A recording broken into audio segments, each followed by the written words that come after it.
গুরু শক্তি কিভাবে লাভ করা যেতে পারে?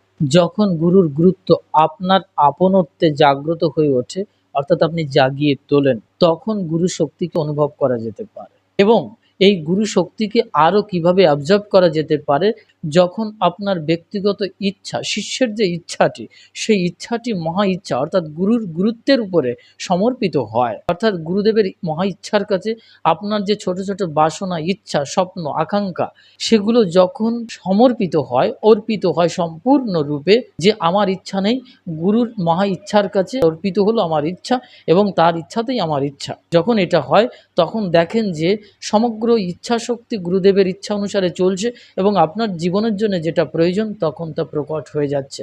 তখন আপনার ব্যক্তিগত ইচ্ছা পোষণের আর কোনো প্রয়োজন থাকে না।